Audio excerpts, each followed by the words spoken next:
To be honest with you, 40, but once you cross that 50 threshold, very impressive. And then some of the guys that you mentioned, when they were breaking their records like that, man, I'm trying to think of which one it was, but I think that one of the rugby guys was 43 or 53, and it happened back in like 1963. I think when you talk about their ages and their retirement being in the 60s, 50 years old back in 1960 was different than being 50 years old here in 2020s. Great point. Obviously, modern medicine, much more technology when it comes to weightlifting, training, all that stuff. So makes a big difference. I didn't know anything about college basketball from last night, and I'm just reading the.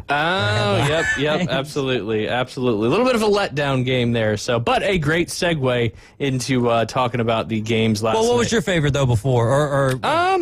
I think I'm going to go with Gordie Howe playing a hockey game, regardless if it was a minor league game at the age of 69. That's just insanity, in my opinion. I mean, just to stay in some kind of shape, even just skating up and down the ice one time can take a lot out of you. So to be able to do that at 69 years old is obviously he was one of the greatest hockey players to ever grace the ice, and was a lot of fun to watch most of his career there with the Detroit Red Wings. So I think I'm going to go with that as my my most impressive one. But yes, David, segueing to some college basketball action last night. Auburn did not get their 17th quad one win of the season. They are still their 17th. They're still stuck at 16. Looked like a little bit of a letdown, and somebody we talked about that with yesterday. It might have been Max. Yeah, it might have been Max, or might have been somebody at the soccer game. I forget. Auburn kind of hung in there as long as they could, but at the end of the day, Texas A&M just out-physicaled them and just played. They wanted it way more. The sense of urgency for Auburn didn't seem to be there. They got killed on the glass. Texas A&M had 41 rebounds to Auburn's 25, and 41 rebounds is going to win you a lot of basketball games. But Texas A&M ended their 4-game losing streak. They had been on a 4-game winning streak and then slid on a 4-game losing streak, and they're now 10-7 in the conference, and Auburn drops to 15-2 in the Southeastern Conference. And that's just been how the SEC has been going this year. Every team can essentially beat every other team. Auburn could have been caught right there looking ahead to Alabama for the second time. Texas A&M needed this win badly. Yeah. Well, I wouldn't say badly. When you're sitting there ranked 22, more than likely you have a good run in the SEC tournament. You're going to be in the big dance. But, yeah, I mean, to beat the number one team in the land, and I would say unequivocally, because for 2 weeks in a row, they've been voted unanimously. Several of the weeks they've been ranked number one, they've been unanimous. Yeah. That was the first time in Texas A&M program history that they ever upset an AP-ranked number one team. They were 0-9 prior to that. So kind of a historic night there for the Aggies, and a lot of people were saying gig 'em over there in College Station last night. But Auburn still maintains a 2.5-game lead over the Florida Gators in the conference. I know they've already locked up a share of the SEC regular season title. I think Florida would have to. I think Florida's only got one more game left. They should have two, right? Because they play Alabama tonight. And then they play Alabama tonight. Yeah. Ooh, okay, yeah. So that game's at 6 p.m. So Florida beats Alabama tonight, and then Alabama beats Auburn on Saturday. That could make Florida your co-SEC champion, right? Florida is a team if there was one team in the SEC that I wouldn't want to play, it would be those Florida Gators. Yeah. Their defense is just so tough, and then of course their offense has been catching fire the last several weeks. And Tennessee can turn it into a team like that, defensively speaking. Yep. You can never count out Kentucky.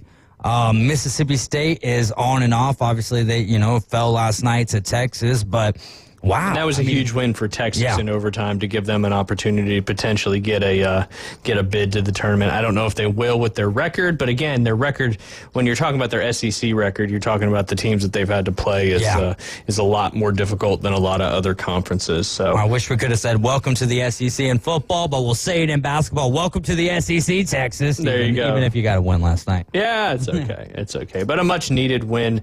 You also had a big upset as Yeah. well. BYU in, I want to say it was in double overtime. Yeah. Beat Iowa State 88-85. Iowa State was number 10 at the time in the country, and BYU, I don't know if they needed that win to make their tournament bid a little stronger, but certainly will help their resume on getting in there. So we're getting ever so closer to finishing up the regular season conference tournaments next week, and then a week from Sunday we'll have Selection Sunday, and then it'll be everybody that likes basketball's favorite time of the year. Yeah. Well, they'll be filling out their brackets. Well, and even people who don't like basketball are, maybe they're not watching all the games, but they're at least following their bracket. Yeah.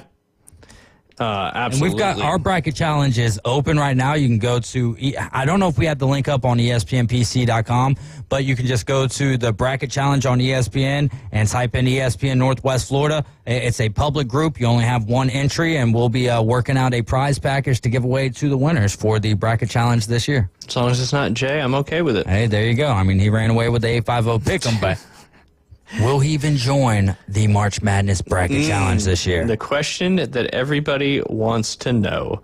All right, talking about kind of some of the teams coming from Jordan Mendoza from USA Today, kind of those teams, who's in, who's out. Obviously, we're not quite there yet, as a lot of teams can clinch a spot in the tournament if they win their conference tournament with an automatic bid there. But he has the first 4 teams out right now. Let me double check and make sure this is out. Let's see. He's got Arkansas, Georgia, Boise State, Ohio State, as well as Xavier, Indiana, Nebraska. Or excuse me, I see where it says it's first 4 or first 4 in or first 4 out. I'm gonna take that back. I recant that last 30 seconds or so. Let's see, Arkansas. He's got them First 4 in? Yeah, looks like first 4 in. Yeah, net ranking 39, quad 1 record 5-9. Quality wins against Michigan, Kentucky, and Missouri. Bad losses at LSU and South Carolina. Georgia would be first 4 in, 19-11. Net ranking 32, quad 1 record 4-10. Projected seed number 11. Quality wins. St. John's was a neutral win. Obviously, a nice win over Kentucky, and then that kind of surprising win over Florida. Yeah. And they really didn't have any bad losses. Boise State's 22-8, net ranking 45, quad 1 record 3-5, projected seed number 11. Part of that first 4. Quality wins against Clemson, St. Mary's, and Utah State. Bad losses, Boston College and Washington State.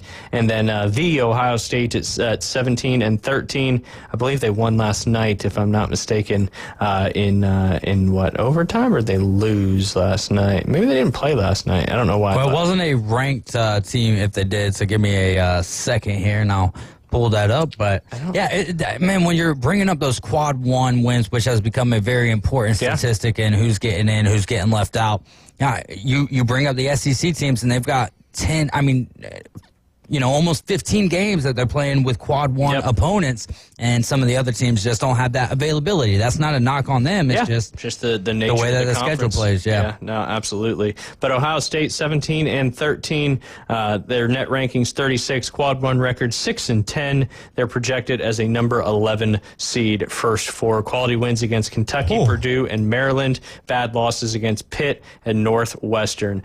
Xavier. Ohio State did play last night. They beat Nebraska 116-114. That's right. It was in double overtime. That's right. And I remember they something happened in that game. I was watching SportsCenter earlier this morning, and something kind of wild led to that overtime. Well, Williams for Nebraska had 43 points and 6 rebounds. Oh, and then there was some guy on Nebraska too that just can hop out of the gym and was dunking left and right with some crazy dunks. That's what I was thinking of.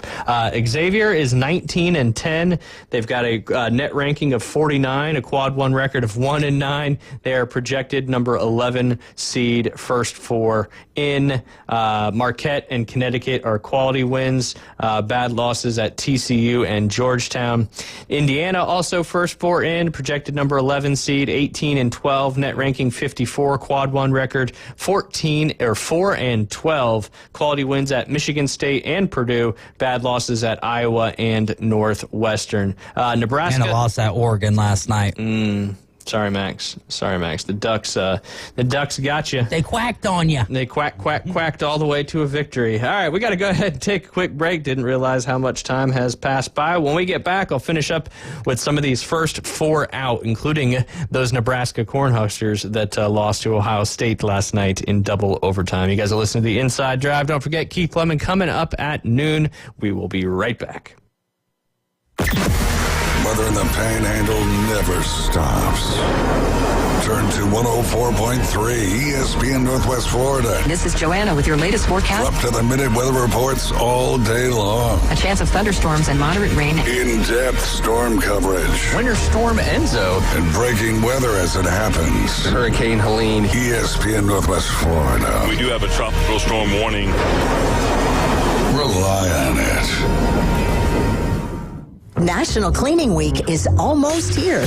Join us for Spring Clean Weekend at Tommy's Express. It's been a long winter of salt, dirt, and road grime, and your car needs some love. Wash for free with us. Saturday, March 22nd and Sunday, March 23rd. Use our free vacuums and floor mat washers and check out our detail kits to complete the interior clean. Spruce up your car for free this weekend at Tommy's Express. Highway 77 and 23rd Street next to Starbucks.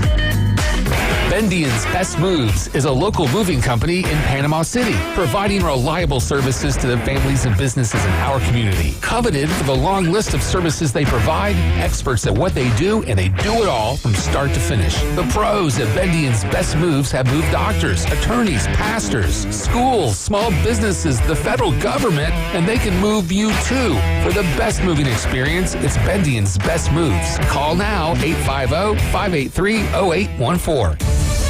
Whether you're an experienced investor or first-time buyer, Beach House will provide you with top-notch service to guide you through every step of the process. We make the real estate process fun and easy through effective marketing, strategic advertising, and always a client-focused experience. From single-family homes to full-scale developments, Beach House Sales Development has you covered. Check them out at beachhousesalesfl.com or give them a call at 850-919-3500. Spreads, picks, and parlays. Get the breaking news, insider angles, and expertise so you can run your game. I told y'all to run that. And now, the Inside Drive with Ryan Mulvey, broadcasting from the Bill Kramer Chevrolet, Buick GMC, and Kramer Marine Outdoor Studios.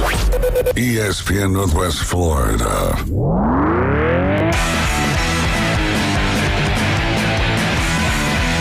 And welcome back. You're listening to the Inside Drive live here on ESPN Northwest Florida. That brings me to some news I was going to talk about, because that certainly sounded like the soundtrack from this particular game. Yes. But it felt just like it. Like some Motorhead, huh? Absolutely.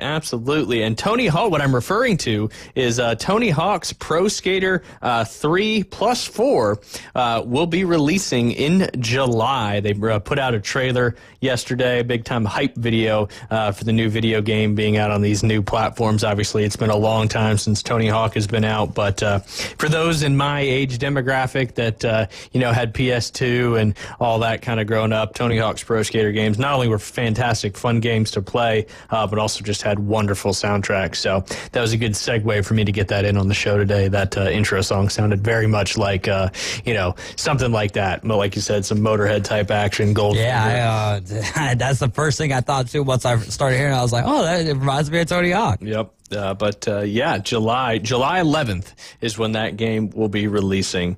Another kind of a nostalgia game release, which has kind of been the theme the last couple of years, it seems. Oh, yeah. NCAA 25 coming out last year, 26 will be coming out this summer, and then Tony Hawk's Pro Skater 3+4, which is a interesting way to do it. But just, well, they did the first one that they did was 1 and 2, yep, I believe. Right. Yeah. So, Yep.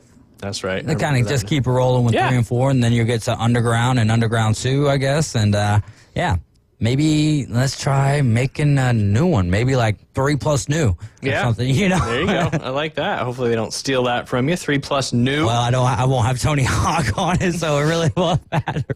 Oh, that'd be fun. First ever gentleman to complete. Did you ever play any of the skate games? I think so, but they just didn't. For me, It didn't do it like what Tony Hawk was, because I wasn't trying to play realistic skateboarding. I was trying to, like, can I get 1,000,000 points by, just keep spinning, grinding in the pool. Over and over again. Absolutely.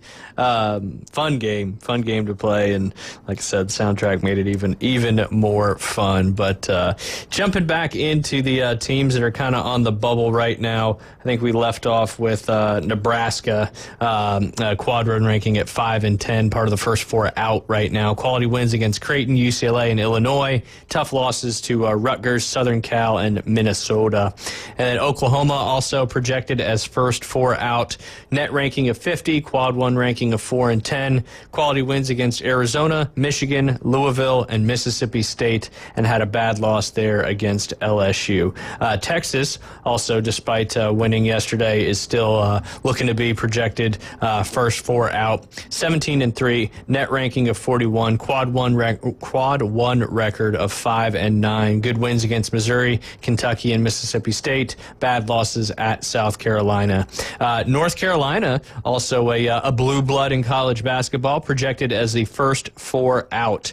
20 and 11 on the season, a net ranking of 38, but the quad 1 record was a mere 1 and 10, with quality win against UCLA and a neutral site, SMU, and then had a tough loss against the Stanford Cardinals. So that kind of brings us to our all those in and out. The top overall seed likely to be the Auburn Tigers. First team out officially, the Oklahoma Sooners, and last team in looking to be the Boise State Broncos. Talking about those quad 1 wins, what Auburn's done, and I'm not just trying to talk about Auburn because I'm an Auburn guy, but what they've done. We are, absolutely. But what they've done on the quad 1 side of things, I think they're now 16 and 3 in quad 1 matchups, which, looking at a lot of these other teams' resumes, to have 16 quad 1 wins in your one, just the fact that you have that many quad 1 teams on your schedule is a testament to Bruce Pearl and what he put together. Obviously, the majority of those come from the SEC, but even outside of the SEC conference play, especially early in the season, was scheduling some pretty tough games, especially playing in that Maui Invitational with Houston and Iowa State, and I believe Kansas or Kentucky. Somebody played in that one as well. But so obviously the Auburn Tigers, Alabama, Florida, likely Duke to be the other top 4 seeds, which pretty impressive to have. Well, Tennessee could be up there now after the win against Alabama. I think for Alabama to be a number 1 seed, they're going to have to knock off Auburn. I think Auburn is absolutely a 1 seed. Duke, they're a 1 seed. I think Florida, honestly, I mean, Alabama could change things up by beating Florida tonight. Now, if Florida beats Alabama, that, kind of murks the waters up a little bit. Is Alabama still a 2 seed? Do they drop to a 3 seed? I mean, so many factors can happen, and then we still have the tournaments, you know? Absolutely. Still have the SEC tournament.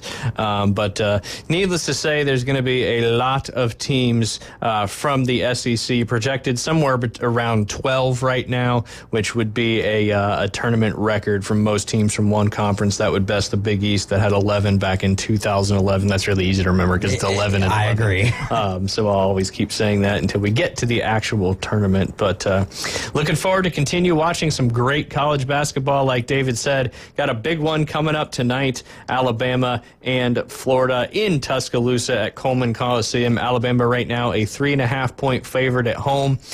Florida's just a tough out, though. I mean, obviously one of the better teams in the country, just like Alabama. But if Florida can slow down Alabama's offense, which Florida's been doing kind of all year, they upset Auburn in Auburn, which was obviously a huge win for them, and had a couple other big victories along the way. I like what you said. I think maybe the winner of this game, like you said, really increases their stock to be a number 1. Obviously, Auburn's probably got number 1 locked up. Florida or Alabama is going to get another one. Tennessee potentially get another one. I think there's no doubt that Duke would be a number 1 seed as well. And they just don't have the competition. No. And not trying to knock the ACC. It's not their fault. I mean, they're a great, predominantly throughout the years, they've been the best basketball conference. But yeah, Duke's on another level, and Cooper Flagg is absolutely that guy. Probably going to win Player of the Year, but a lot of looks need to be given to Johni Broome. There's no doubt about that. Yeah, and what's crazy with Cooper Flagg is he's a freshman. This is his first ever year in college basketball, and likely to be the number 1 pick going into NBA as well next year. I mean, is this Christian Laettner though kind of all over again. History yeah. repeating itself. Yes, he's a great collegiate player. He looks like he could be a great NBA player and has played against NBA guys. Is he going to have that dog in him? Yeah, no, it's a great point, and there's definitely some feelings of similarity and all that to Christian Laettner, and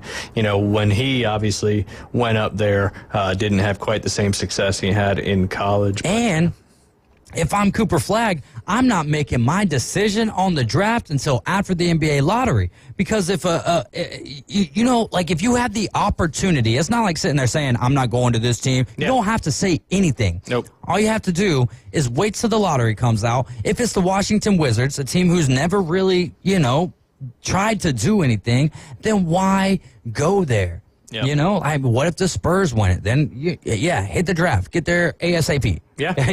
Yeah. Or, if the Spurs win that and you get Wemby and him together, that would be interesting. But, and you got, what's his name? De'Aaron Fox over there as well? Yeah. Yeah, I mean, and how much is he making at Duke right now in NIL? Is it, that's the more beneficial for him just to, come back for another year at Duke and make more? But then that's what's so crazy about college athletics right now is even on the basketball side of things, it could behoove you more to stay playing basketball if money is one of your, main concerns. You could probably make a little bit more playing college basketball for some of these premier programs than you could, obviously being a first round draft pick and a potential number 1 draft pick as well. Obviously your signing bonus and all that's going to be pretty substantial as well, but it's not like you're not going to get anything by staying in college, and that's kind of the flip side of it right now. So, and I would imagine we're not talking about a number 1 pick from another country or anything. We're talking about a guy who has been playing on the circuit here in America. So I would imagine that his background it also comes from a little bit of money. Not knowing that, I'm assuming. Yeah, it's a fair assumption. But exactly, I would imagine that. They've either really good at fundraising or they had the funds to play travel ball. Yeah, no doubt. And I'm going to imagine it's probably the latter of those two. Real quick, before we have to take a break to get to the top of the hour and get ready to have Keith Fleming join us, I did want to mention, the top earners on the LIV Tour since the LIV Tour has been around. Obviously, one of the big things when LIV Tour started is these huge initial contracts that these guys were given to come over to the LIV Tour with that PIF money. But it wasn't just that money that they were able to get, is obviously when they were playing for these massive purses as well. But, the top 50 players have earned, this is the top 50 players and what they've earned all time in LIV tournament earnings as of March of 2025. As it stands, Taylor Gooch leads the way in all-time LIV tournament earnings with a truly mammoth total. He would have never been able to do this, obviously, on the PGA Tour, but Taylor Gooch, who is 33 years old, has 3 LIV golf titles to his name. All came in the year of 2023. The American, who now represents Brooks Koepka's Smash Golf Club, has amassed a leading tournament money total of $56,865,280 as of the 2025 LIV Golf Adelaide golf tournament there. Taylor Gooch is closely followed on the all-time list by 4 Aces Golf Club captain and 3-time winner Dustin Johnson. Dustin Johnson, who is 40 years old, has raked in a total of $55,320,380 in on-course earnings since joining LIV Golf. Former number 1 and 2-time major champion Dustin Johnson, who left the PGA Tour to join LIV Golf in 2022, is ranked 6th all-time in PGA Tour career earnings at $75,590,892. So between his PGA Tour earnings and his LIV Tour earnings, he's sitting about, 75 million plus, it's basically 55 million, so 100 or 230-ish million dollars between playing golf. Not bad for the Coastal Carolina alumni. Not at all. Oh, man, that's crazy stuff. And not only did they get paid a lot of money to go play over there, but they had an opportunity to earn a lot by playing as well. And playing less golf and more time in between tournaments. I mean, I just... More time to use that $230 million. That common sense is be a LIV Tour golfer. Right? If you get the opportunity, you probably didn't want to pass it up. Mm-hmm. Also, Cam Smith makes up the current top 3 in LIV Golf career earnings with $41,518,874. LIV's golf record $600 million signing and Legion 8, Captain John Rahm is 4th with 41,413,154. He's narrowly ahead of Twerk Golf Club captain Joaquin Niemann, who's in 5th with just shy of $41 million. So not only did John Rahm get paid an astronomical amount of money to come over to the LIV Tour, but hasn't done too bad as well since he's one of the more recent guys to join the LIV Tour and has already made almost $42 million. Brooks Koepka, Sergio Garcia, Bryson DeChambeau, Brandon Grace, and Patrick Reed make up the rest of the top 10 in earners on the LIV Golf Tour right now, with Patrick Reed being in 10th with $28,198,676. There are probably some of these guys that are hoping that federal income tax gets dropped, as a lot of us are as well. But that's why a lot of what does that mean? There's a potential proposal of getting rid of federal income tax. So we wouldn't pay taxes anymore? On your income, yeah. Oh, we would just pay at the stores like we already do. Yeah, sales tax, yep. Oh, yep. That was thrown around, the whole fair tax thing, and I'm not trying to get political, but the fair tax thing bounced around a long time ago where it was said, all right, just get rid of income tax and just pay more in sales tax. So would it double up to like 14% or something? It was obviously a higher amount, but you're getting taxed now on your decision to buy something. And all of that goes back to the government. Yep, which in turn actually gives you more tax revenue because people are spending money rather than having to pay taxes on what they're making. Right. Yeah. It seems, from a 20,000-foot view, it seems like a no-brainer. Right. But I know. Again, there's intricacies that I'm sure accountants could account for. But yep. But I know Congress has been challenged to find a way to try to abolish the federal income tax. Which I'm a fan of that. We pay taxes on our property. We pay taxes on anything we buy. We pay taxes on the money we make. It's the biggest scam in the history of time. And essentially, why did we, how did the whole Boston Tea Party start? We didn't want to be taxed. Taxation without representation. But then I guess technically there is representation from the government. So there is that side of it. Obviously, the government has to be able to make money. But I don't think we need all them daggum people. I watched a couple of seconds of that ordeal last night. It's just it's laughable. Yeah. It's comedy in a nutshell to me, but whatever. Do y'all?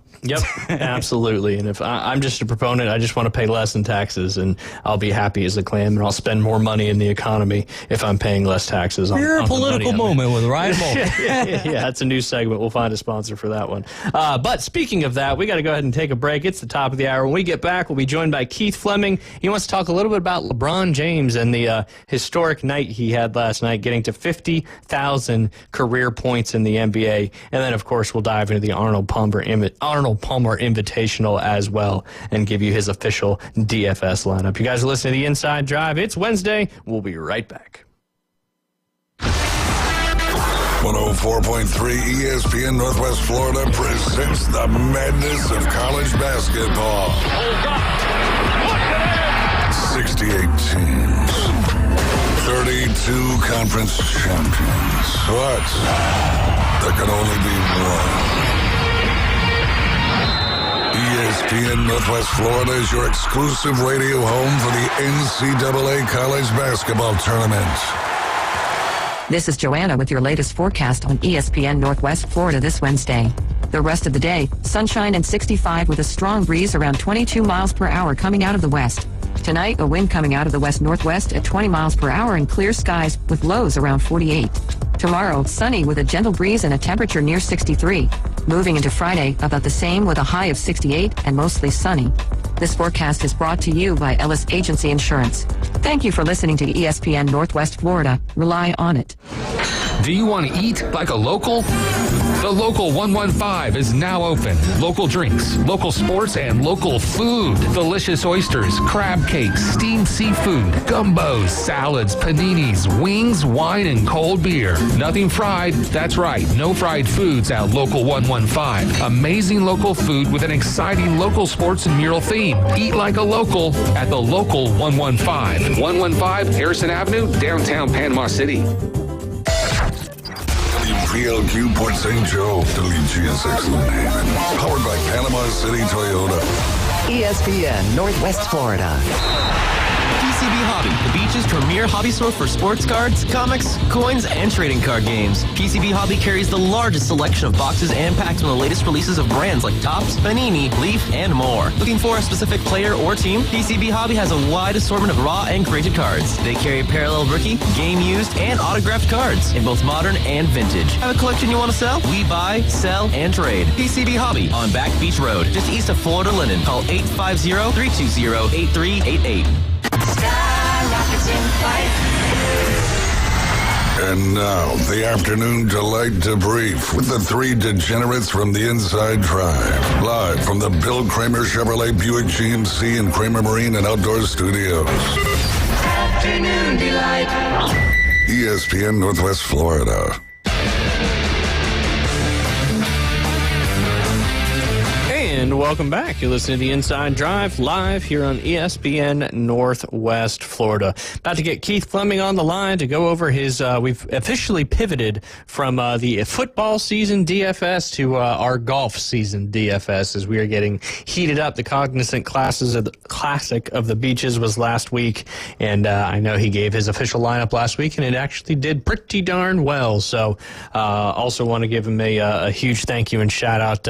He's including me on the Two Off the Tee podcast, which is part of Fantasy Six Packs, various shows. And we did a show last night. It was certainly a lot of fun, and appreciated being able to get on there and talk about one of my favorite things, and that's golf. And we got him on the line. And Keith, I was just telling all our listeners, I appreciate you having me on the Two Off the Tee podcast. Obviously, massive shoes, figuratively and literally, to fill with your previous co-host, Alan Sandage. But had a lot of fun last night. Always enjoyed being on your podcast, and pretty cool having Byron on there as well. Absolutely. I don't want to. We don't need to give any flowers to Alan, though. Come on, man. Let's not pump him up. That's true. His head's already too big. Yeah. No doubt. No doubt. No, definitely miss Alan, but I really do appreciate you filling in, and I'm excited to do this show with you this season. And as you said last night, you're excited to not have to steer the ship, for once. It's a wonderful feeling being asked questions and responding rather than being the one asking the questions and then hopefully getting a response that kills some time. So, I enjoyed it thoroughly last night. It was a lot of fun. A lot of fun. And you can just find that at fantasysixpacks.net. You can also join their Discord and check them out on Facebook and X or Twitter, whatever you prefer it to be called. All that podcast you can go back and watch, and just going over plays for DFS and betting and all that stuff, and of course talking about the golf course, just like we do here on Wednesdays, which we're going to do here shortly on our segment with you, as you were with us every Wednesday from 12 to 12:40 here in the Central Time Zone, Central Time Zone. But I know that today you wanted to start with a little different topic, and I opened the show up talking about the milestone that went down last night on his first shot of the game, the three-pointer LeBron James made to get him over 50,000 career points in the NBA, which is just a number that's pretty hard to fathom, getting that orange ball through the hoop that many times. Yeah, let me preface this by saying, A, I am not trying to have a LeBron Jordan debate, okay, so I don't want to hear any of that from anyone. B, I am not an NBA expert. I don't claim to be. But, my birthday is coming up next week. I'm already in my 40s. I don't want to say what year in my 40s because it's no fun basically after your 40th birthday. But just thinking about this guy is 40 years old and how great he is. And I really think we take him for granted as an athlete because obviously we all know he's a four-time champion, 4-time league MVP, 4-time final MVP, 21-time All-Star. He's made 13 first-team All-NBAs, 3 second-team All-NBAs, 4 third-team All-NBAs, 5-time first-team All-Defenses. He's the all-time leader in points and assists. But the stat to me that says the most about LeBron, and it's one that I don't think will ever be broken, is that he's the only player in NBA history to lead the NBA Finals on both teams in points, rebounds, and assists for a series, which just shows the way that he can do everything. He's this, workman that just comes to work and just can do whatever is necessary. And what's most amazing about LeBron is just his consistency. You talked about the 50,000 points. The way he's gotten there is insane. So it took him 368 games to score his first 10,000 points. It then took him 358 games to go from 10,000 to 20,000 points. It took him 381 games to go from 30,000 from 20 to 30,000 points, and then to get from 30 to 40,000 points, the exact same amount of games that it took him to score his first 10,000 points, 368 games. I mean, the consistency is just outrageous, and you can break it down, and it goes even further, because most people, and I think that whether you're an NBA expert like Doc A or just somebody like me that enjoys NBA, consider LeBron in that like 2011, 2012 Miami Heat area as prime LeBron. That season in 2012 where he won his second title, he averaged 26.8 points per game, had 7.5 boards, 7.4 assists, shot 51% from the field, and made 35% of his threes. 13 years later, at age 40, he's averaging 26.5 points per game, averaging 8.3 boards per, 8.3 assists, shooting 55% from the field, and 43% from three, which he just continues to evolve. And again, I don't know, it's like the mailman, right? Like he just shows up every day, whether there's, wind, rain, snow, whatsoever. And we can all agree LeBron is not the athlete that he once was, because, who is at 40 the athletes that they were at 30? We can all understand that. But the way he's involved his game is incredible. So last season, he shot 46% on catch-and-shoot threes. For comparison, Steph Curry, during his unanimous MVP season in 2015, the greatest shooter of all time, he shot 47.7% on catch-and-shoot threes. LeBron is last year shot 46.3% from the range that he really struggled early in his career, which was that mid-range, the 15 to 20 feet.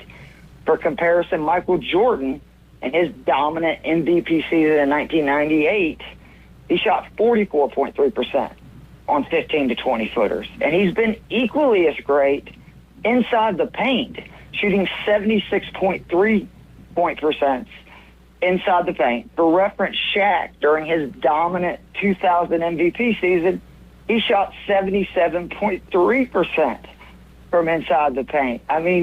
It's insane to see what this guy does. And he's good at everything. And I think because we get so stuck in Jordan won 6, Kobe won 5, or whatever, we're just completely missing the boat that this guy has now been playing for 2 decades, and he just continues to be a great player, and obviously that trade for Luka has kind of re-energized him. Yeah, they gave him Luka Doncic. Pretty nuts there. You specifically said we're in an era, or during most of LeBron's career, we've kind of taken him for granted about how good of a basketball player he truly is. Do you think that's because he's constantly compared to Jordan, and it's always the who's better, Jordan or LeBron? Do you think that's what kind of floods that thought conversation a little bit and makes us take him for granted on how good he really is at this game of basketball? I think it definitely plays a part. I think it's also just the media echo chamber that we're in now, where you have to have something to talk about, 24/7. And something that I think people, again, always forget is LeBron and Tiger Woods, at least they are the only 2 examples that I can think of, were these phenoms that were appointed and said at 18 years old, this is the next big thing. This is going to be the greatest, player ever. And yeah, maybe you could say Jack Nicklaus is better or Michael Jordan's better. But for the most part, they have lived up to that hype. And just think about when you have pressure on yourself from like an older sibling or something in school, right? Or in sports, or your father was an athlete or whatever. And these guys at 18 years old were told by everyone they are going to be the next great thing at their sport, and they followed up on it. It's absolutely incredible. So just a few more stats, too, that it's insane what this guy's done. So in his 21st season, he scored more points by himself than every other NBA player in the history of the game to play a 21st season combined. And we all know that LeBron broke the all-time NBA scoring record, and that record is never going to be broken, period. And this is why I say that. For someone to break LeBron's scoring record, they would need to average nearly 26 points per game for over 1,600 games, or basically 19 and a half seasons. And so if you say, well, maybe somebody like a second coming of Jordan or Kobe with that killer scoring instinct comes on, even if you're scoring 30 points per game, they would need over 1,300 games or 15 and a half seasons to break LeBron's record, which is just, again, to me, mind-blowing. And then, to me, this is the most, just mind-boggling stat of them all. He's been playing so long over his 20-plus year career that he has now played against 35% of the all-time players that have played in the NBA. So you name every guy that has ever worn an NBA jersey, LeBron James has played against 35% of those guys. That's nuts. That's a wild statistic right there. He's a man. He really is. I wish people would just take it, I think we saw this with Brady, and I learned this definitely with Tiger. You don't know how quickly it's going to end, right? I think we kind of take for granted they're going to play forever, and just one day they're going to be gone, and they're not going to be playing. And I can promise you, we will never see another LeBron James. Nothing close to him. And I'm not saying the greatest player of all time. That's not even what I'm talking about. I'm talking about somebody that is this consistently great for 20-plus years, pretty much at any profession. Yep. This just doesn't happen very often, and that's why I really like what you said when you said, I think as sports fans, we take these type of athletes for granted all the time because you don't realize what you got until it's gone. I think that's a famous quote from a song there that can resonate with this particular conversation. But what do you think, Keith, with obviously with the Luka trade and the Lakers now? I think they've won 7 straight games in a row, and last night they broke some history with 2 players going over 30 points and making 5 3-pointers each. That was the first time ever in Lakers franchise history that happened. Do you think the Lakers are a legitimate contender to potentially win the NBA title again? I tried to not get sucked in to this immediately because they don't really have any big, and that is a concern. But they're so big everywhere else, I don't know if it matters. I mean, I hear people say that, LeBron's 40, so he's not the defender that he used to be. Luka is, at best, an average defender. Okay, fair enough, but they're both gigantic human beings, that their hands take up a lot of space, right? If they're just standing there with their hands out, you're going to tip a lot of balls and be able to bother a lot of shots.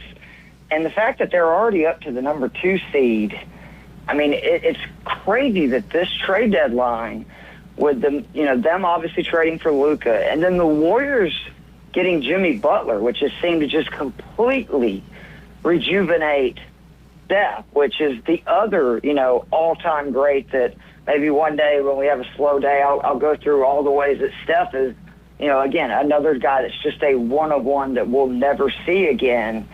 I think that they're both legit contenders, especially when you look, the Nuggets are just not as strong top to bottom as I think even they were last year or the year before. And OKC is undoubtedly a very good team. I think that they should be the Western Conference, favorites. More than likely, they're going to make the NBA Finals. But we've seen this before with these young teams. They have to get over that hurdle. And when that hurdle is LeBron James and Steph Curry, and these guys, it's no given.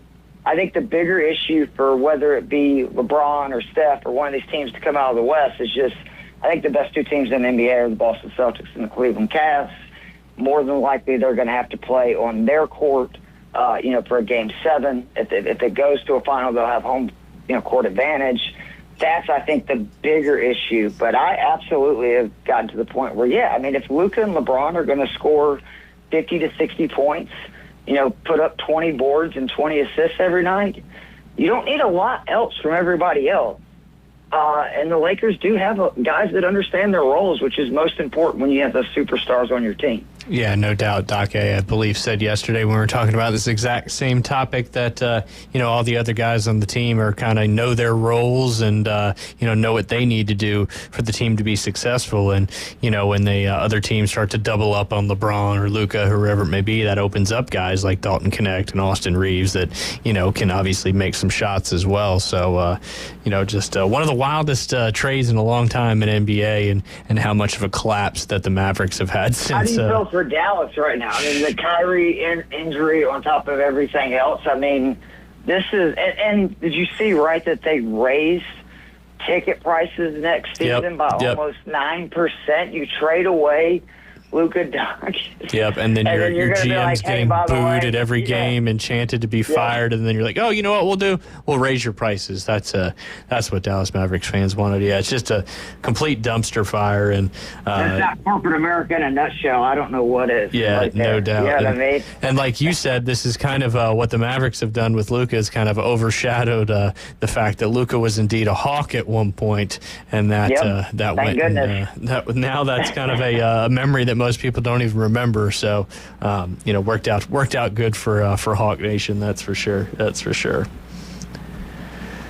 Well, who do you think is gonna do you think that they're legit NBA final? Do they have an NBA Finals aspirations? Because I'll admit, when they first made the trade, I'm like, I know that First Take and places like that are going to say, yeah, they have a chance to win the title, but come on. But having watched them play together, and especially the way LeBron has deferred in ways that we haven't seen from him since those first couple of years with Dwayne Wade, I really do think that they have a great chance. Because, you got to beat them 4 times in a 7-game series. That's not going to be easy. Nope. I think really the only team that's got a shot at doing that right now is the obvious one in OKC and what SGA is doing. But, watching some of these games, and LeBron I think he feels like, he doesn't have to put the whole team on his shoulders now each and every night. So he's being able to kind of disperse the ball a little more. And Luka's obviously in his prime or going into his prime. And it's just a scary thought for another potential Lakers championship. How about another Lakers-Celtics finals, which I'm somebody that I love sports history. So, that's a great documentary as well, too. Get tired of them? Yes, it is. And it's sign me up right now. LeBron going for his 5th title with Luka going for his 1st versus the Celtics going for back-to-back titles. I'm sure ABC and ESPN is also sign me up for that. Yeah, they want that to happen. I'm sure the ratings will be pretty high. Yeah, no doubt. Hey, Keith, we're going to go ahead and take a quick break. Obviously, when we'll get back, we'll jump into the Arnold Palmer Invitational, which is coming up starting tomorrow at Bay Hill Golf Club. You guys are listening to The Inside Drive. Keith Fleming on the line. You can follow him on Twitter/X. That's KEITHFLEMMING. You guys listen to The Inside Drive. We'll be right back. ESPN Northwest Florida presents the most college basketball. Three-pointer, punch him in. College basketball is back. The Panhandle's destination for live play-by-play. The SEC, ACC, and beyond. Oh, you saw that coming, Radford. The biggest games play right here. ESPN Northwest Florida. This is Joanna with your latest forecast on ESPN Northwest Florida this Wednesday. The rest of the day, sunshine and 65 with a strong breeze around 22 miles per hour coming out of the west. Tonight, a wind coming out of the west-northwest at 20 miles per hour and clear skies with lows around 48. Tomorrow, sunny with a gentle breeze and a temperature near 63. Moving into Friday, about the same with a high of 68 and mostly sunny. This forecast is brought to you by Ellis Agency Insurance.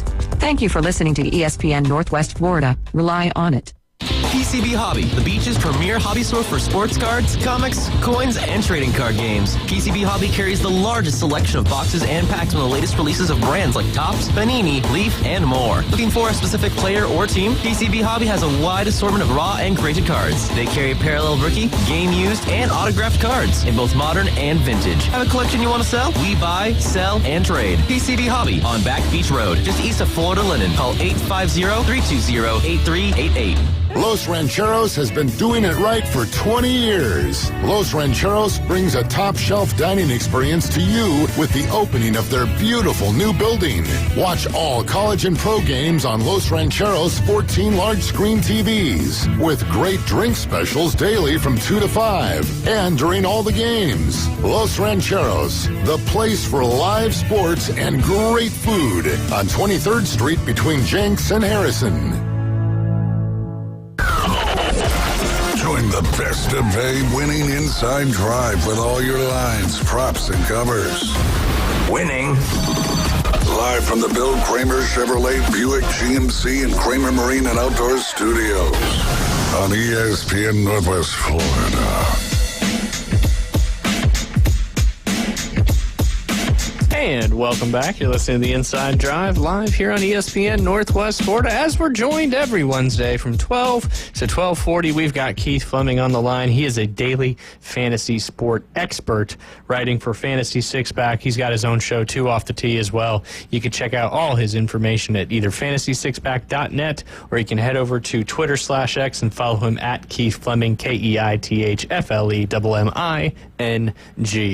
All those great articles, all that great information. You can also ask him any question. He's very open and willing to answer any questions when it comes to sports betting, especially DFS.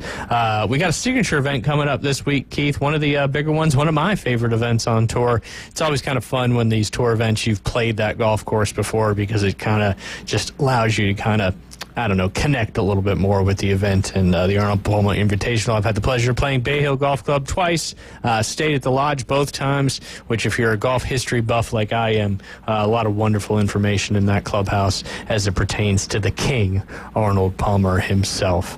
But yeah, let's dive right into it. The API, the Arnold Palmer Invitational. What you got, Keith? Is it fun though, Ryan? Because I mean, this is one of the hardest golf courses. It's fun to get out there and play on a tournament on a golf course that's had so much history. But yeah, it's kind of like playing TPC Sawgrass. You're gonna walk away feeling like you just got your butt kicked. That's for sure. Yeah, it's like bring extra golf balls. Yeah, no doubt. Is it because like when I played East Lake, especially after the Tour Championship, is the rough so thick at Bay Hill when you play it on a regular week that you can lose balls just a few feet off the fairway? I don't know about on a regular week, but the one time I played it, it was a few weeks after the tournament. So yeah, very easily, and you were very much penalized for missing fairways. And again, you could just be just outside that intermediate first cut, and your ball, you might not even be able to see it in that thick ryegrass rough and overseed that they have out there at Bay Hill. Yeah, I love when I was at East Lake the first time. The caddy, the first time I hit one just off the rough, and this was back when I considered myself a really good golfer. I'm going to go for the green. He goes, I would wedge it out. And I'm like, oh, I can get it out of this stuff. But after you duff it about 5 feet, it's like, hand me my sand wedge. So listen to your caddies. They know what you're talking about. And, again, these guys are really good if you understood the conditions that they played under. But this event, I think that we need to make sure to mention, is all about Arnold Palmer, who has as big of a legacy in the game of golf as anyone. Because, yes, Jack is the guy that's right there with Tiger as the greatest of all time. But if not for Arnold, bringing the masses and really the popularity to the game, I don't think the sport of professional golf would be where it is today, because he is, the first kind of icon in golf that what they have, Arnie's Army, right? Because all these huge groups would follow him at tourneys. So I love seeing that they've made it a signature event if they're going to do, I know me and you both are kind of against this model in general, but if they're going to do that, I love them, recognizing the greats, where Jack Nicklaus gets a signature event, Tiger Woods gets a signature event, Arnold Palmer. And this one is all about Arnold. It's his place, Bay Hill, features, again, rough that if you're a few feet off the fairway, you're probably not going to be able to see your golf ball. Your feet are going to be pretty much submerged in rough. You have, Bermuda grass with some rye, plenty of bunkers and hazards. That's, to me, what makes this course so great is that you can get aggressive. We saw it a couple of years ago with Bryson, right? Downwind on what was it, the par 5-6. Yeah, he said he was going to basically around the lake, yeah. drive it, all the way across the lake, and he did. But we see a lot of guys try to take aggressive lines on that hole all the time and make big numbers. You see typically windy conditions. Ryan, are we still looking at, some really windy conditions this weekend? Yeah, it looks like Friday going into Saturday is really when the wind picks up big time, and it's going to make moving day, which is typically known as Saturday, very, very challenging, to say the least. The weather's looking pretty, and they got a little bit of a cool down, too, going into that as well. There's a little bit of a high-pressure system that's kind of just moved through over here that'll be moving through over there as well with some cold weather behind that. But, yeah, it looks like Saturday is going to be the tough day out there in regards to wind. Not that Thursday and Friday are going to be a cakewalk, because they're still saying 12 to 15 mile-an-hour winds, but Saturday is when it goes up to that 20-plus mile-an-hour wind gust, which at Bay Hill, there's a lot of trouble around those greens. So if, it starts getting really firm and fast quickly, too, right, with all that wind. Which is scary on those tough Bermuda grass greens. A lot of elevated greens, a lot of hazards around them, a lot of deep bunkers, and just, you got to hit a lot of long irons into these greens, and it's going to be tough to hold some of these greens, especially after Saturday, as the course will probably really, really, really dry out. Absolutely, and I have a suspicion, hearing what you're saying about the wind on the weekend, and even the windy conditions Thursday and Friday. They're going to set it up, I think, fairly easy Thursday and Friday. That does not mean guys are going to be, shooting 59s like we saw, last week, but I do think that they'll set it up a little easier, knowing the guys are going to probably go backwards over the weekend. Par is your friend at Bay Hill. 5 of the last 6 winning scores have been 12 under or lower, so you don't see guys getting into that 15, 20 under number. Again, this year, because of the signature event, 72 players headlined by defending champ Scotty Scheffler, who last year became just the 9th player to win this event multiple times. No one other than Tiger Woods has won this event more than 2 times. Tiger's won at 8. Goats do goat things. Don't ever forget that. For building kind of a winning model for this week, I looked at recent trends among past champions. Each of the last 5 winners were top 5 in either green and regulation percentage or strokes gained approach. So what Ryan was just saying, irons are a huge factor. 5 winners at Bay Hill finished the week top 5 in par 5 scoring since 2016. And then 7 of the last 10 champions finished top 10 in putting for the week. I think it's even more important that all 10 of the last 10 champions finished top 25. You have to putt well to survive, because scrambling is such a big part of this, right? You have to get up and down, make those 4 to 8 footers. I'm focusing on players that have a strong track record at this event. I am kind of lumping in other Florida swing courses, those who do well in total driving, because, again, we talked about this last night on the show. You have to drive it really far or you have to hit the ball really straight, and there's not really any in between. You either need to be in the fairway all the time or so long that you're hitting wedges when you miss fairways. You need to excel on par 5. You talked about this last night, Ryan, that they're really the only holes that you can guarantee you should, make birdies on, or those par 5s. Again, you need to scramble effectively, putt well on Bermuda greens. And again, I'm really focusing on approaches of 175 plus yards. I think you kind of mentioned those par 3s are all 190 to 230 yards. So they don't have any short par 3s. That's 4 of the holes right there.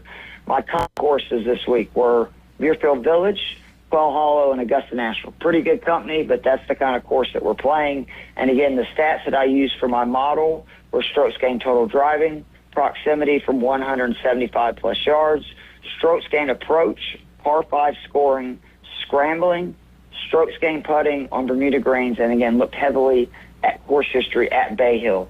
My official DK lineup this week, Scotty Scheffler, 12K.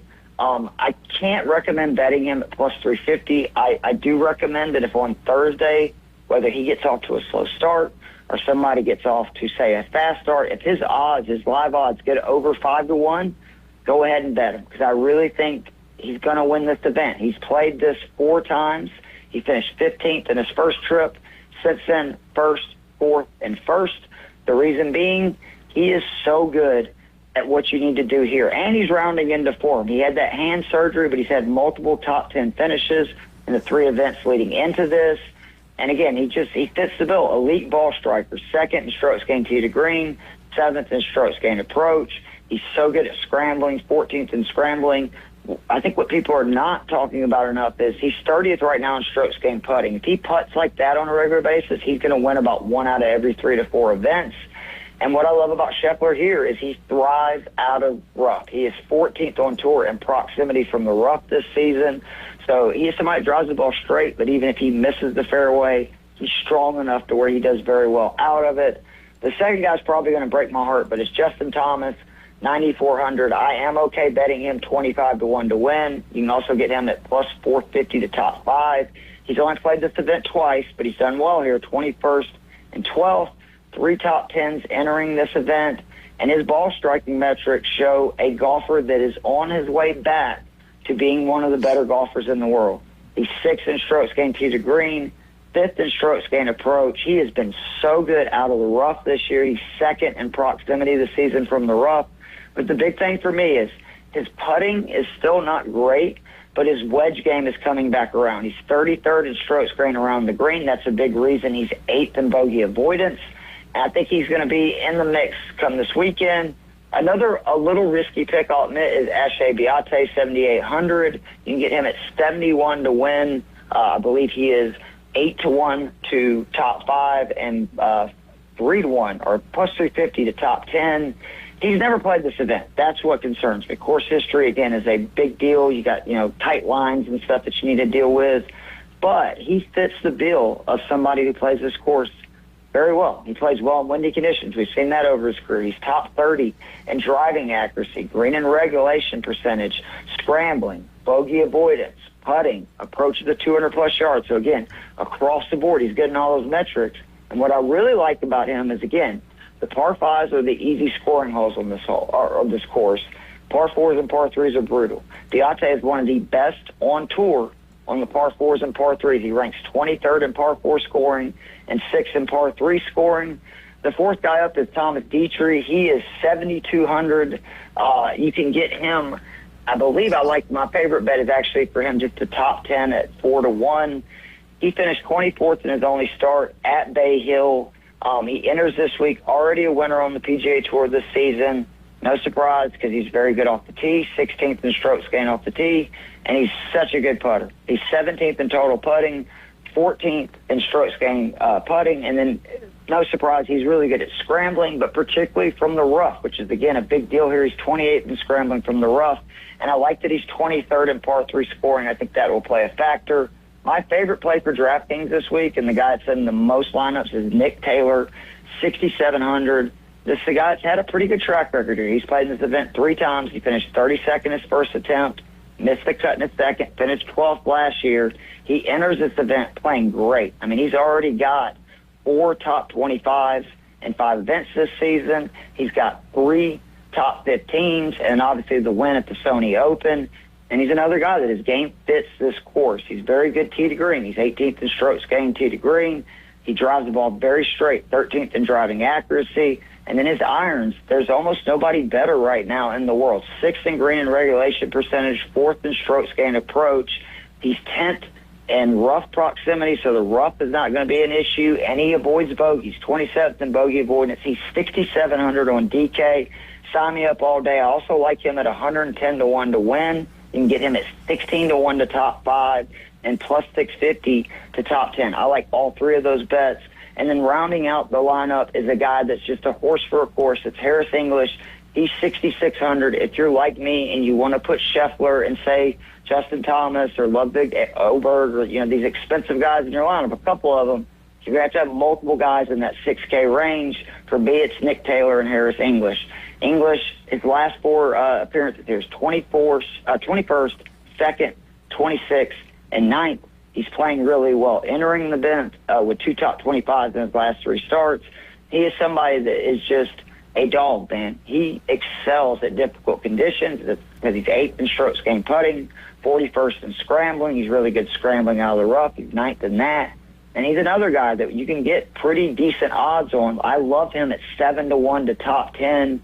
And again, putting those 2 guys in your lineup for a combined 13,300 will allow you to put Scheffler at 12K in your lineup. And then if you want to add an Oberg or a Thomas or any of those guys in the 9K range, you can, and then fill it in with guys in kind of that low 7 to high 7 range. Absolutely, and obviously you kind of, as it gets closer to the tournament starting, obviously a little different than football because football is mainly on Sundays and these golf tournaments start on Thursdays. If anybody has any questions, recommendations, want to run something by you, they can always reach out to you directly on Twitter/X. Again, you can reach out to Keith. That's at KEITHFLEMMING. Keith, kind of a cool... And join the Discord on Yes, join the Discord. Because not only will I respond, Ryan will respond. Like, we have a ton of people that... They follow golf. It's all they do. And pretty much the conversations in the Golf General and DFS golf, tags are just, again, guys nerding out about golf. Yes, I've learned what Discord officially is and how it all kind of works since I've joined the Fantasy Six-Pack Discord, and a lot of valuable information in there nonetheless. And I know there's some subscription options as well with Fantasy Six-Pack. Kind of a cool story coming out of the Arnold Palmer Invitational coming up this week as well. Joe LaCava IV caddied for the Cognizant Classes Beaches winner, Joe Highsmith, last week, and he will actually be paired with Patrick Cantlay. They tee off round 1, 1:30 p.m. Eastern Time, Thursday afternoon, tomorrow. And the reason why it's an interesting story is because Patrick Cantlay, his caddy, is Joe LaCava, who is the elder LaCava. So you've got Joe LaCava. You remember the Ryder Cup, people. Come on. I know you remember the Ryder Cup situation between Patrick Cantlay and Rory McIlroy. Oh, yeah. That was Joe LaCava that was going crazy at Rory McIlroy in the European. Absolutely. So you'll have Joe LaCava III on Cantlay's bag, and you'll have Joe LaCava IV on Highsmith's bag. So pretty cool stuff there, kind of keeping it in the family legacy of caddies, obviously. Good to see that nepotism thrives everywhere, Ryan. Yep. It's not just actually as athletes, but also as caddies. Yeah, floats all the way down, Obviously, Joe LaCava spent some time with Tiger Woods as well. Keith, what's your, if you were to pick one, what's your favorite hole out there at Bay Hill?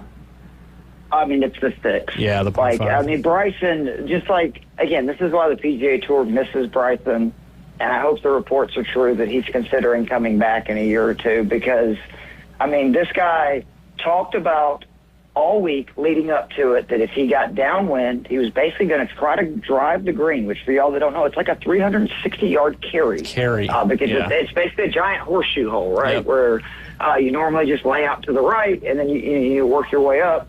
Or Bryson goes, if I get the right wind, I'm going for it. He gets the right wind on a day that he's in contention, and he's like, nope, I'm going for it. I told everybody I was, and he did. He drove it over there. It was incredible. One of the best moments on PGA Tour from a non-major that I can remember in recent years, and just, I mean, how can you not love a risk-reward hole like that? Obviously, I don't think we'll see. Maybe Aldrich might could potentially drive it all the way over this week, but I think outside of that, there's not too many guys. Because Rory will play at, about 80 yards, right? Like right of the green? I've seen him kind of take that downwind, but not the straight it's really on line. not an easy second shot into that green the closer you get, because that green, for some reason, just always seems to get really, really firm. I don't know if it's because it's right there on that little lake, so it's getting a lot of wind blowing across it. But yeah, no, it's obviously the further right you are off the tee, the further your second shot is in. But like you mentioned earlier, all the par 5s at Bay Hill are so gettable, and you definitely need to take for these guys. I want to mention. Yeah, for these. I don't know if maybe they're gettable yeah. for me, but they're very gettable for them. Absolutely. Well, Keith, we appreciate your time as always, and good thing. I'm actually very excited to be joining you on the Two Off the Tee podcast as well. Looking forward to jumping on that next week again. And what tournament we got coming up next week? We got the players. And is Liam doing DK lineups yet? That's what I know for golf. If you got Liam, because I know you got him into the football. He hasn't dove into golf yet. But I'm sure if I asked him if he wanted to, he would jump at the opportunity. That's for sure. Let's get on that. Yeah. Liam is a natural, as we saw in the football, and he can start by doing that's something that I meant to mention, the single entry captain's lineups on just Sunday, where you start in the final round. I've had a lot of success with those lately, and I'm working on exactly why I'm having success and kind of the strategy behind it. But that is a way that where you're starting already knowing where everyone is at, and you're basically just trying to figure out, okay, who is going to play well and who is going to finish at the top, with where the leaderboard is going into Sunday. So that might be a good place to start for him. Yeah, absolutely. He doesn't know golfers quite as well as football players yet, but there's a reason we can jump in on that. But, Keith, again, we appreciate your time and looking forward to talking to you next week. Yeah, I appreciate you, man. You have a great day. And, David, take care, buddy. See you, bro. All right, Keith, have a good one. Tell Brittany we said hello, and you guys are listening to The Inside Drive. Final segment on this Wednesday coming up next. ESPN Northwest Florida. Colin Cowherd. The Lakers have lovable Luka, and the Lakers have always understood this, and the Clippers in their growth and their ascension don't understand this. It's not just about having a star. It's about, in Los Angeles, having the right star. This is not Indianapolis. This is not Orlando. The right star. The Herd with Colin Cowherd. Weekdays, ESPN Northwest Florida. Bendian's Best Moves is a local moving company in Panama City, providing reliable services to the families and businesses in our community. Coveted for the long list of services they provide, experts at what they do, and they do it all from start to finish. The pros at Bendian's Best Moves have moved doctors, attorneys, pastors, schools, small businesses, the federal government, and they can move you too. For the best moving experience, it's Bendian's Best Moves. Call now, 850-583-0814. How would you like to receive money for your car that you don't need anymore? When you call the Sell Car US hotline right now, we'll come to your location. Within a matter of days, we'll offer you a fair price for your vehicle and we'll remove it for free. How great is that? You don't need to go anywhere. No people stopping by your house to look at your car, wasting your time on test drives. We come, we offer you a price, and pay you immediately. Call the Sell Car US hotline right now to arrange to have one of our representatives come right to your door and tell you how much your car is worth. Cars, trucks, vans, running or not, we'll make you a deal. Call this number right now. 800-609-2771. 800-609-2771. 800-609-2771. That's 800-609-2771.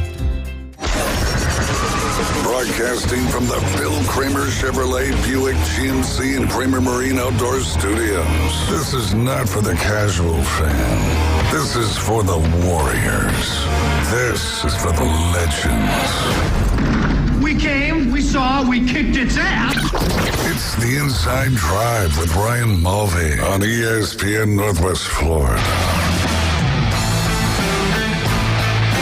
And welcome back. You're listening to The Inside Drive, live here on ESPN Northwest Florida. 104.3 here in Panama City and Panama City Beach, 101.9 in Port St. Joe. Our final segment on this Wednesday afternoon. Real quick, before we talk about some of the NFL updates that's going on, seems like hourly. Some of the score updates from last night in local high school baseball and softball. Holmes County got the victory over Arnold 9-1. Kind of a not shocking. Holmes County's got a great program up there. North Bay Haven in varsity softball took it to Walton with a mercy rule 10-0 in that one. Bozeman baseball gets another victory, moves to 8-1 on the season. They got that one at home over the Mosley Dolphins 7-3.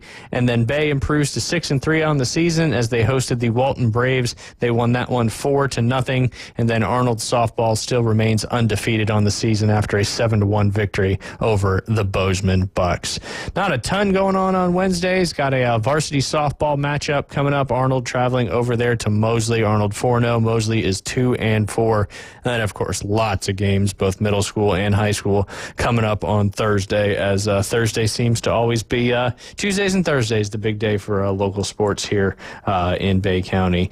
Couple quick updates. It looks like DK Metcalf has officially requested a trade. The request came after a series of conversations over the past 2 weeks, and DK Metcalf officially prefers to play for a contender, as most seem to do nowadays. Also, today, Jaguars wide receiver Christian Kirk was released. He frees up $10.4 million against the Jaguars' salary cap. He will now become a free agent in what is an absolutely crazy crowded free agent wide receiver group right now. Also had recently Alex Gappa. Raiders are signing former Bengals guard Alex Kappa, to a 2-year, $11.2 million deal that includes $5.5 million fully guaranteed. Earlier today as well, the Chicago Bears are continuing to add to that offensive line to try to protect Caleb Williams. We talked about yesterday, they signed center Jonah Jackson, or they traded for center Jonah Jackson from the Rams for a 2025 6th-round pick. And then earlier today, they traded to the Chiefs for Joe Thuney, who is an all-pro guard. They traded him for a 2026 pick. So it looks like the Bears are doing the right things to try to protect Caleb Williams when it comes to giving him an opportunity to be successful in the league. Yeah, that's huge for the Bears. They made a strong push last year trying to up their weapons for Caleb Williams, and then now they actually handling the things that matter. Weapons are good. You need them, but you need protection to get that ball to those particular weapons. Whatever your process is, as long as there's progress, then hey, you're heading in the right direction. No but you doubt. got to protect your quarterback. No doubt. And seems like the Chiefs and the Eagles, the two Super Bowl teams from this past year, are starting to lose some of their key components of those rosters, with the Eagles losing 2 of their defensive backs yesterday, and then the Chiefs losing an offensive lineman. Now, they did franchise tag another offensive lineman, so keeping one of them there, obviously, for Patrick Mahomes. On the Brock Purdy contract negotiations, it was reported that the opening offer made to quarterback Brock Purdy in extension talks was around $45 million per season, according to NFL reporter Jason LaCanfora. That would put him as the 12th on average annual value in quarterback position, with Patrick Mahomes and Kirk Cousins, with several NFL quarterbacks being in that $50 million club. It's kind of the Niners' MO to always kind of come in and offer a low first one to get those negotiations going. And I mean, if you've ever negotiated anything price-wise in your life, you never want to, shoot too high to start out, because then you're committed to it. So it's just kind of one of those processes, and we'll see what it ends up being. But I know both sides of the coin want to get that thing done as soon as possible. Yeah, we'll see. I mean, $45 million, I think that's a great starting place. Yeah. I mean, if you're Brock Purdy, of course your agent is going to want to push you to that direction, but what's more important to you, getting the biggest bag available, or kind of picking up where you left off 2 years ago, like getting the ultimate achievement in the NFL, which is a Super Bowl. And sometimes you're not going to be able to get that big bag, but still, $45 million is a lot of money. Especially when you're less than $1 million annual value right now. Obviously, some incentives, and he's been working on some sponsorship deals, so certainly getting that money up. But yeah, we'll see how we'll keep you updated on those contract negotiations and where it ends up landing. I mentioned earlier the extremely crowded free agency people in the wide receiver side of things. Just talking about some of those names in there. You've got Devontae Adams, Stephon Diggs, Keenan Allen, Amari Cooper, Chris Godwin, Brandon Cooks, Deontay Johnson, Tyler Lockett has recently been released as well by the Seattle Seahawks, so he's now a free agent. DeAndre Hopkins, Mike Williams, Robert Woods, Marquise, a.k.a. Hollywood Brown, Darius Slayton, KJ Osborne, Demarcus Robinson, Nelson Aguilar, Ashton Doolin, DJ Shark, Mac Collins, Tyler Boyd, Zach Pascal, Zay Jones, Elijah Moore, Braxton Berrios, Nick Westbrook, Brandon Powell, Trent Sherfield, Rondell Moore, Justin Watson, Chris Connolly, Tutu Atwell, Steven Sims Jr., Jamison Crowder. The list goes on and on and on. Do you think, David, that the fact that there's so many really good wide receivers that are free agents right now in the NFL, do you think that'll impact the draft at all when it comes to the wide receivers? I mean, I think whenever you can go get a weapon, you're going to go get them, if they're the best available on the board, because you never know when injuries are, there's a lot of wide receivers and there's a lot of injuries to wide receivers at that same token. So I don't know if it affects it as much, and even some, like, who's one of the top tier wide receiver free agents as far as name goes, right? Devontae Adams might be one of the top ones there. Well, he's, does he still have it to an extent? Yes, but he's also running out of gas. Yeah, so he's almost 33 years old, so yeah, I mean, certainly getting up there, but and then obviously Stephon Diggs, Keenan Allen, Amari Cooper, really didn't do anything there for the Buffalo Bills. Chris Godwin, one of the bigger names in there, he's only 29 years old.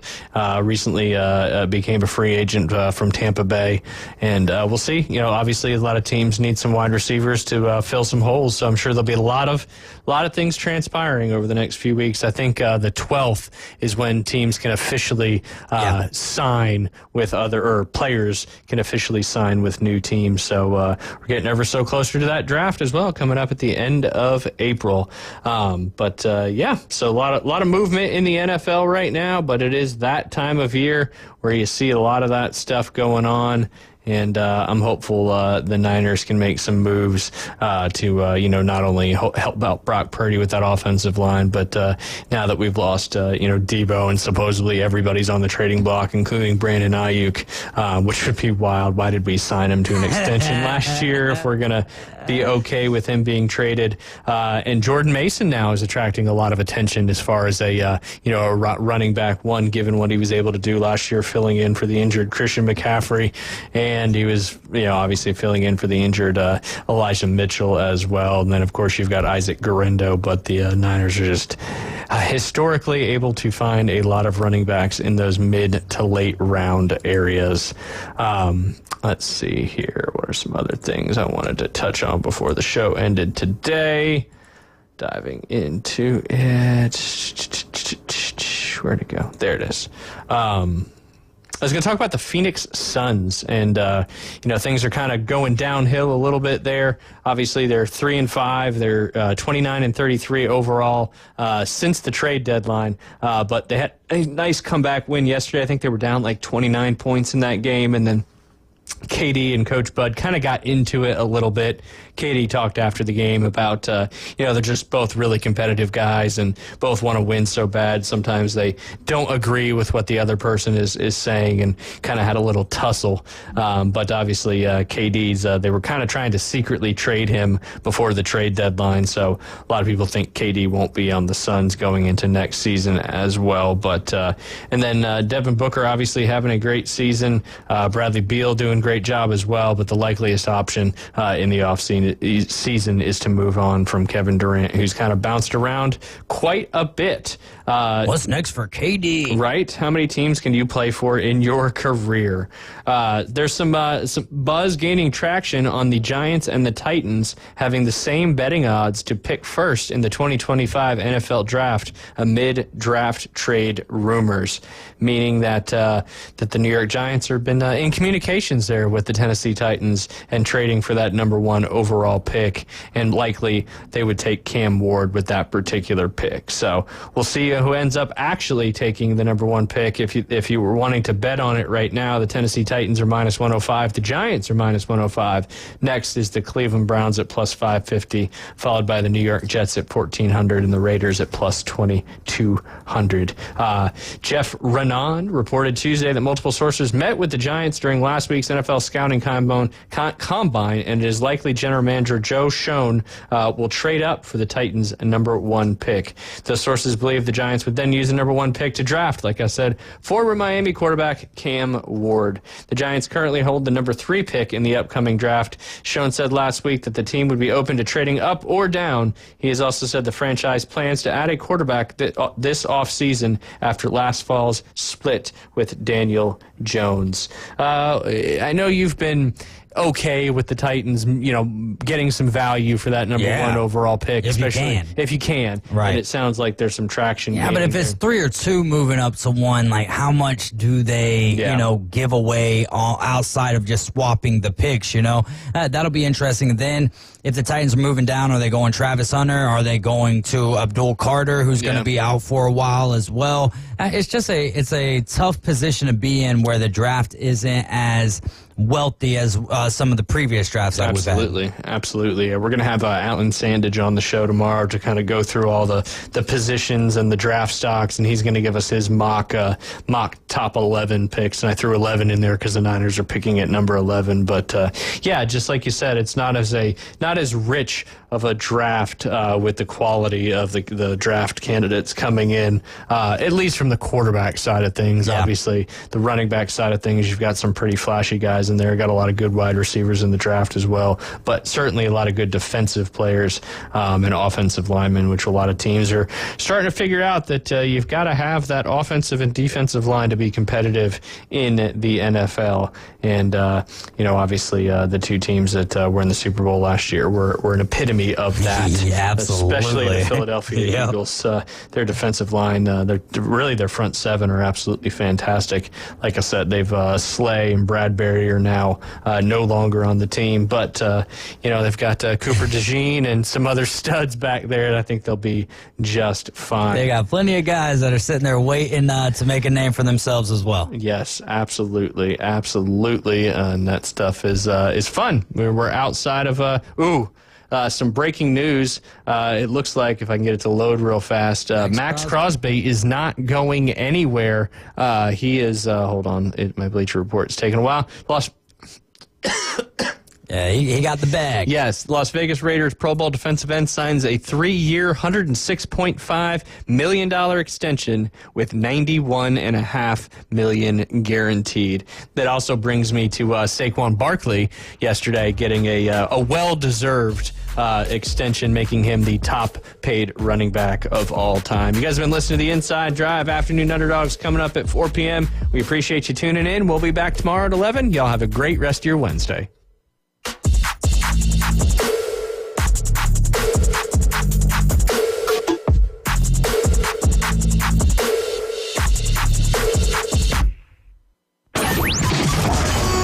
ESPN Northwest Florida.